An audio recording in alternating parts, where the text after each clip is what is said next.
Hello everyone, আসসালামু আলাইকুম। কে কে আমার মতো আছেন গরুর মাংস খেতে খেতে অতিষ্ঠ?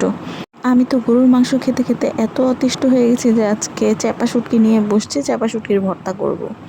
প্রথমে আমি শুটকিটা একটু ভেজে নিয়েছি, তারপর শুকনো মরিচ নিয়ে নিলাম কয়েকটা। শুকনো মরিচ লবণ দিয়ে ভালো করে ডলে একদম গুঁড়া করে নিব।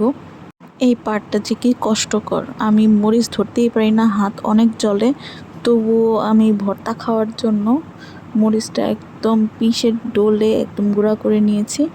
তারপর রসুন দিয়ে দিলাম আর পেঁয়াজ দিয়ে দিব। আমি এখানে কাঁচা রসুন কাঁচা পেঁয়াজটা ইউজ করতেছি। আপনারা চাইলে এখানে রসুন তারপর পেঁয়াজ এগুলো ভেজে নিতে পারেন। আমার বাসায় দুই ধরনেরই খায়, কাঁচাটাও খায় ভাজাটাও খায়, তাই আমার কোনো প্যারা নাই। এখানে আমি পেঁয়াজ রসুন মরিচ একসাথে ডলে নিয়েছি আর শুটকিটাও আমি এখানে দিয়ে দিলাম, দিয়ে ভালো করে ডলে মেখে নিলাম।